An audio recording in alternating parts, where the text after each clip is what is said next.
wabarakatuh. Saya Wahidi Pratama, NIM A1C3-19045 dari Pendidikan Fisika Reguler B 2019. Pada video kali ini saya akan menjelaskan mengenai beberapa alat ukur yang telah dipelajari selama semester 2 ini. Dan di sini ada 9 kelompok resume yang akan saya bacakan. Materi yang pertama yaitu jembatan-jembatan pembanding, jembatan Hay, dan jembatan Stirling. Jembatan pembanding yang pertama yaitu jembatan pembanding kapasitansi. Jembatan pembanding kapasitansi digunakan untuk mengukur kapasitansi yang tidak diketahui dengan cara membandingkannya terhadap sebuah kapasitansi yang diketahui.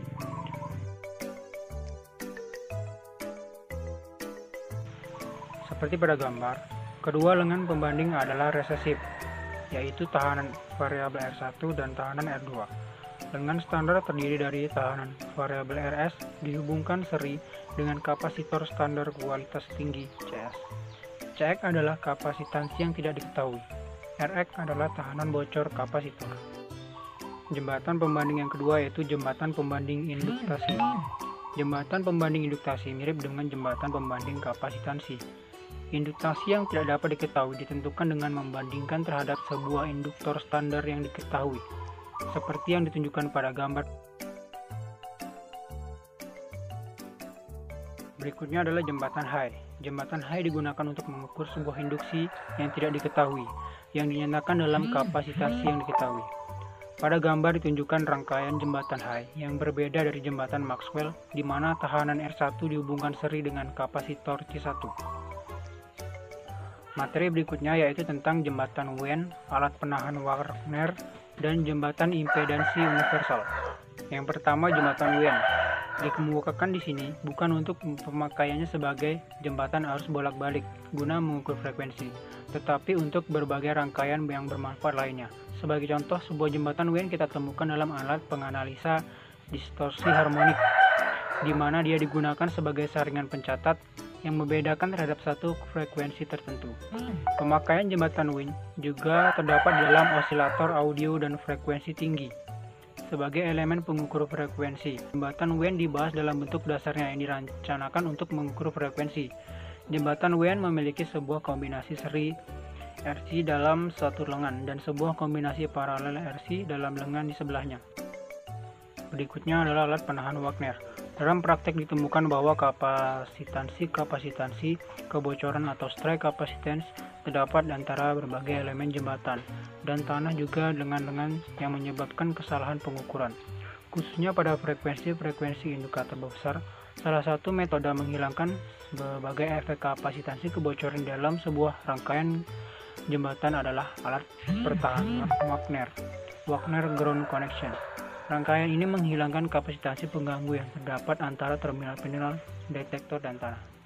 Selanjutnya, jembatan impedansi universal. Salah satu jembatan laboratorium yang paling bermanfaat dan terandalkan adalah jembatan impedansi universal. Beberapa konfigurasi jembatan ini dibahas begitu jauh tergabung di dalam suatu instrumen yang mampu mengukur tekanan DC dan AC. Induksi dan faktor penyimpan Q dari sebuah induktor dan kapasitansi dan faktor disipasi D dari sebuah kapasitor. Jembatan universal terdiri dari 4 rangkaian jembatan serta saklar yang sesuai, detektor AC dan DC, generator AC dan DC, dan standar impedansi. Rangkaian jembatan Watson digunakan untuk mengukur tahanan AC dan DC. Kapasitansi diukur dalam sebuah kapasitor standar dan tahanan dipresisi dalam sebuah jaringan 4 lengan, beserta cara-cara untuk menentukan kerugian di dalam kapasitor yang tidak diketahui. Baiklah, materi berikutnya tentang osiloskop. Osiloskop adalah alat ukur besaran listrik yang dapat memetakan sinyal listrik. Pada kebanyakan aplikasi, grafis yang ditampilkan memperlihatkan bagaimana sinyal berubah terhadap waktu. Osiloskop sangat penting untuk analisa rangkaian elektronik. Osiloskop penting bagi para montir alat-alat listrik, para teknisi dan peneliti bidang elektronika dari gejala-gejala fisik yang dihasilkan oleh sebuah transducer. Para teknisi otomotif juga menggunakan alat ini untuk mengukur getaran vibrasi pada sebuah mesin. Jadi dengan osiloskop kita dapat menampilkan sinyal listrik yang berkaitan dengan waktu, dan banyak sekali teknologi yang berhubungan dengan sinyal-sinyal tersebut. Contoh beberapa kegunaan osiloskop. Yang pertama, mengukur besar tegangan listrik dan hubungannya terhadap waktu. dan mengukur frekuensi sinyal yang berisolasi, mengecek jalannya suatu sinyal pada sebuah rangkaian listrik, dan membedakan arus AC dengan arus DC. Baiklah, berikutnya adalah jenis-jenis osiloskop. Dalam bidang elektronika, osiloskop merupakan instrumen ukur yang memiliki posisi yang sangat vital, mengingat sifatnya yang mampu menampilkan bentuk-bentuk gelombang yang dihasilkan oleh rangkaian yang sedang diamati. Saat ini secara prinsip ada dua tipe osiloskop, yaitu tipe analog dan tipe digital. Masing-masing memiliki kelebihan dan keterbatasan. Para insinyur, teknisi, maupun praktisi yang bekerja di laboratorium perlu mengamati karakter masing-masing agar dapat memilih dengan tepat osiloskop yang mana sebaiknya digunakan dalam kasus tertentu yang akan diperiksa ataupun diteliti. Baiklah, metode berikutnya adalah GPS atau Global Positioning System.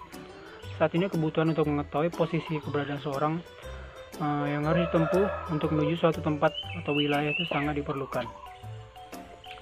Karena saking semakin meningkatnya mobilitas orang dalam kehidupan, sedangkan untuk mengetahui semua itu tidak mungkin bisa dilakukan oleh individu dalam waktu singkat. Oleh karena itu, para ahli berusaha menciptakan suatu alat untuk membantu manusia mempermudah mengetahui semua hal di atas, hingga pada akhirnya melahirkan teknologi mutakhir yang memenuhi semua kebutuhan manusia akan arah dan wilayah yang disebut dengan teknologi GPS atau Global Positioning. GPS atau Global Positioning System ialah sebuah sistem, bukan alat, yang digunakan untuk menentukan letak di permukaan bumi dengan bantuan penyelarasan sinyal satelit. Sistem ini dibuat dan dikelola oleh negara Amerika Serikat. GPS memiliki banyak fungsi yang bermanfaat bagi kehidupan kita, seperti melihat lokasi di mana kita berada, menunjukkan arah ke lokasi yang ingin kita tuju, sebagai kompas, menunjukkan peta lokasi suatu tempat berupa gambar jalan dan sungai. Secara sederhana, cara kerja GPS sebagai berikut. Perangkat GPS menerima sinyal yang ditransmisikan oleh satelit GPS. Dalam menentukan posisi, kita membutuhkan paling sedikit 3 satelit untuk menentukan posisi 2 dimensi, dan 4 satelit untuk menentukan posisi 3 dimensi. Semakin banyak satelit yang diperoleh, maka akurasi posisi kita akan semakin tinggi. Baiklah, materi berikutnya itu tentang alat ukur sound level meter dan loop meter. Pertama kita bahas adalah sound level meter. Sound level meter adalah suatu alat ukur yang digunakan untuk mengukur kebisingan.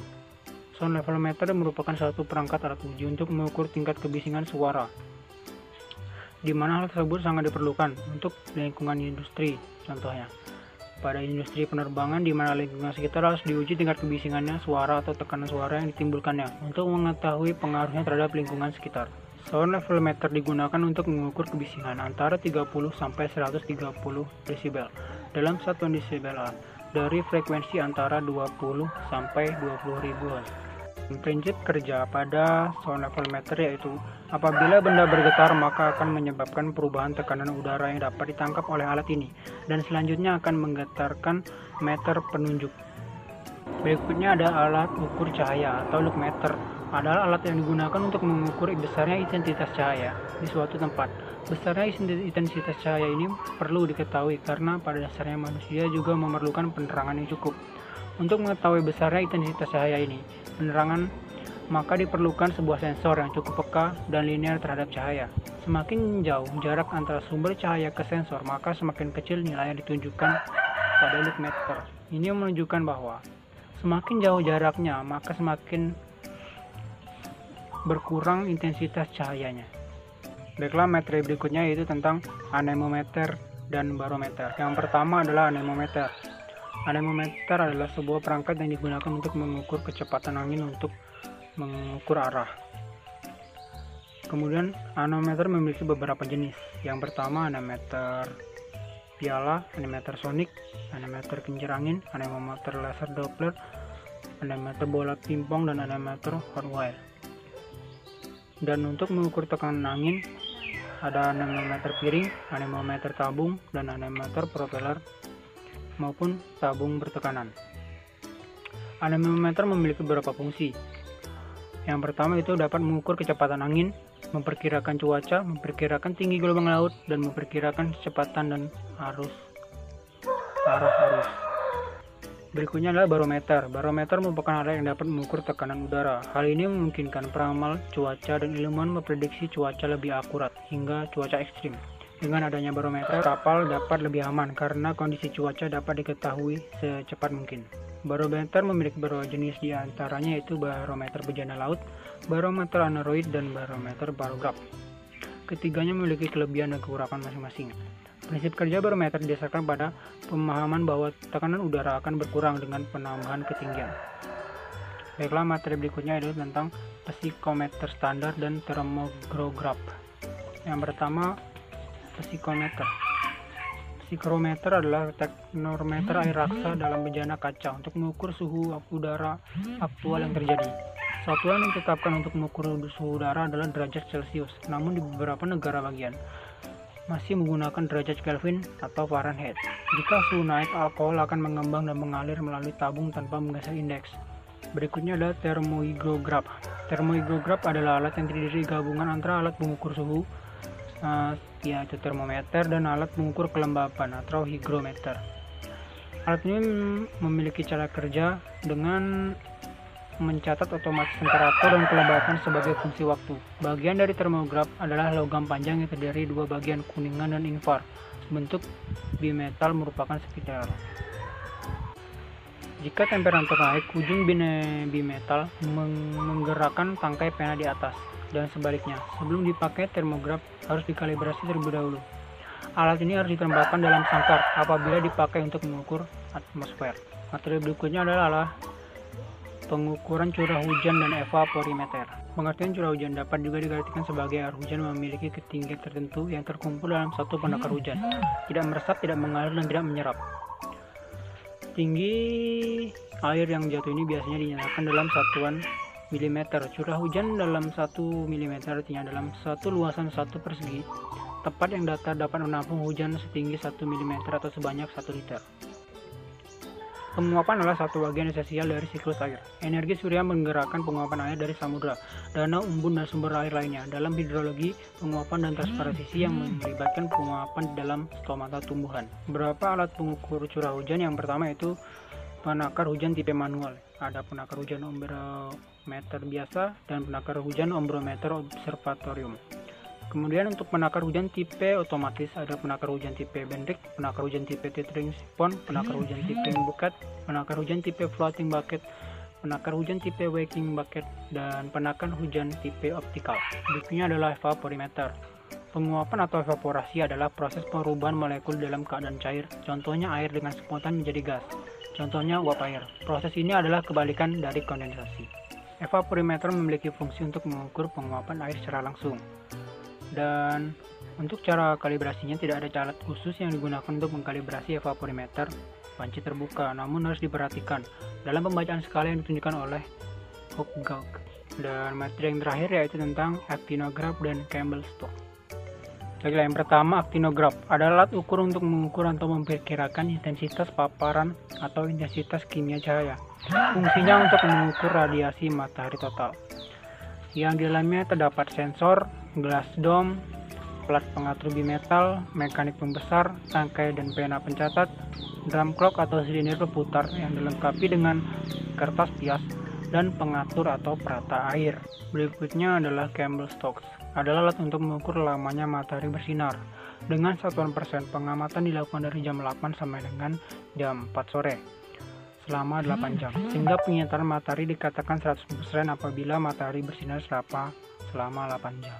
Prinsip kerja dari Campbell-Stokes ini adalah sinar matahari yang tepat jatuh pada sekeliling permukaan bola kaca perejal akan difokuskan ke atas permukaan kertas bias yang telah dimasukkan dalam celah mangkuk dan meninggalkan jejak bakar sesuai posisi matahari saat itu. Jumlah kumulatif dari jejak titik bakar itu disebut sebagai lama penyinaran matahari bersinar dalam satu hari dalam satuan jam atau menit. Baiklah, itu saja video dari saya mengenai resume materi dari 9 kelompok. Semoga bermanfaat. Saya akhiri. Wassalamualaikum warahmatullahi wabarakatuh.